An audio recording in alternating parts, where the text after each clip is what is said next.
বেহাল রাস্তা সংস্কারের দাবিতে সংবাদ মাধ্যমের স্মরণাপন্ন স্থানীয় এলাকার জনগণ।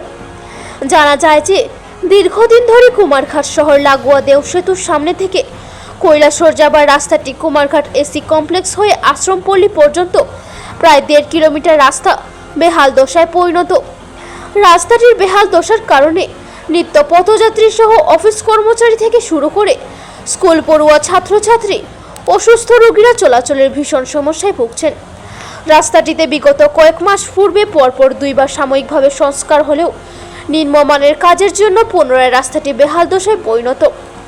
কুমারঘাট পূর্ত দপ্তর সহ সংশ্লিষ্ট দপ্তরের খামখেয়ালিপনায় স্থানীয় এসি কমপ্লেক্স এলাকার বাসিন্দারা ক্ষুব্ধ হয়ে একরাশ ক্ষোভ উগরে দেন স্থানীয় সংবাদ মাধ্যমের নিকট। স্থানীয় এলাকাবাসীদের দাবি, রাস্তাটির বেহাল দশার দরুন প্রায় প্রতিদিনই ছোটখাটো যান দুর্ঘটনা ঘটে চলেছে।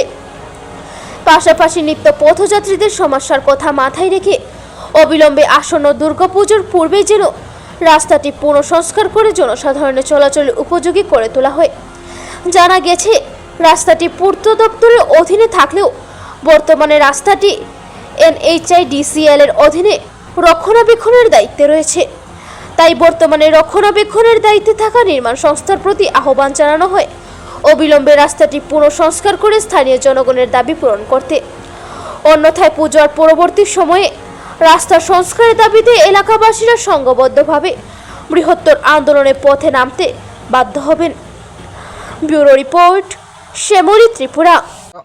আজকে আপনাদেরকে আমি এই এলাকাবাসীর পক্ষ থেকে সারিয়ারি করছি যে আমরা এই যে ব্রিজের গুড়ার থেকে একদম আশ্রমপল্লী ওই হাফটার নিচ পর্যন্ত রাস্তার খুবই খারাপ অবস্থা।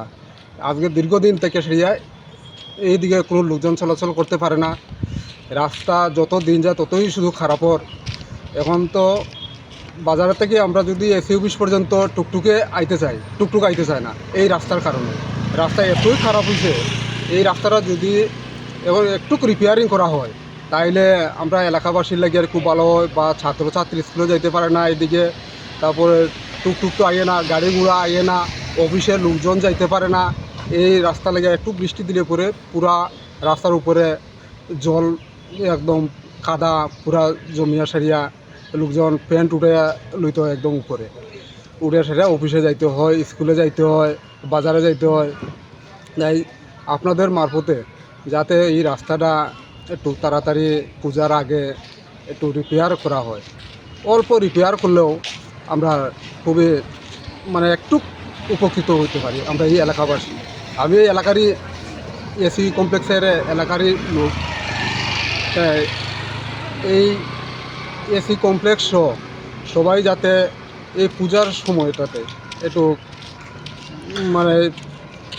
হাঁটিয়া যাইতে পারে, এই ব্যবস্থাটা যদি করা হয় তাইলে আমরা এলাকার বাসী খুব উপকৃত হই। কত কিলোমিটার রাস্তা এখানে? এই রাস্তা 1 কিলোমিটার থেকে অল্প একটু বেশি হইতে পারে, একদম ব্রিজ পর্যন্ত। আচ্ছা, কুমারঘাট দেওসেতু ব্রিজ বলি হাফের নিচ থেকে সারিয়ারি কুমারঘাট ব্রিজ পর্যন্ত। আচ্ছা, এটা জানেন এই রাস্তাটা কোন দপ্তরের অধীনে দেখাশোনা করতে? এটা তো আমরা জানি যে প্রথম আসিল পিডাব্লিউডির অধীনে, এখন কেউ কইতেছে যে এটা NHIDCL এর আন্ডারে। তখন অরিজিনাল কোন ইয়েতে আছে এটা আমরা কইতে পারতেছি না সাধারণ মানুষ আমরা। আচ্ছা, কতদিন ধরে এই রাস্তাটা খারাপ? এই রাস্তা তো প্রায় 8-9 বছর হয়ে গেছে। দীর্ঘদিন ধরে এই রাস্তাটা খারাপ? দীর্ঘদিন থেকে এই রাস্তাটা। আচ্ছা, আপনারা যেতেছেন যে সরকারের তরফ থেকে এই রাস্তাটার দিকে নজর দেওয়া, যাতে এই পূজার মরশুম মানুষ চলাচলের একটা ব্যবস্থা করা হয়। আপনারা এই এলাকার স্থানীয় এই এলাকারই বাসিন্দা।